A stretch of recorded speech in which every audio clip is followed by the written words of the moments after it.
தேர்தல் கால வாக்குறுதிகளை நிறைவேற்றாத திமுக அரசை கண்டித்து சத்துணவு ஊழியர்கள் உண்ணாவிரத போராட்டத்தில் ஈடுபட்டனர்.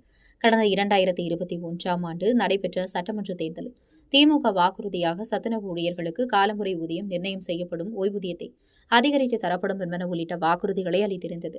ஆனால் வாக்குறுதிகளை திமுக அரசு நிறைவேற்றவில்லை.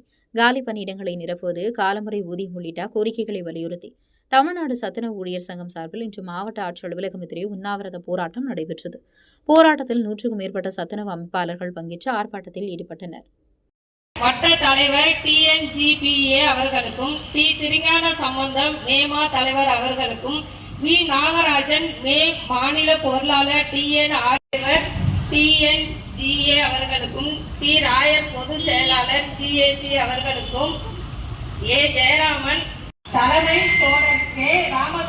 ராமதேவன் மாவட்ட தலைவர் அவர்களுக்கும், முன்னிலை T. Singaravelu, M. Selvalakshmi, R. Mayiladuthurai மாவட்டம் மாண்புமிகு தமிழக முதல்வர் அவர்களின் தேர்தல் கால வாக்குறுதிகளை நிறைவேற்ற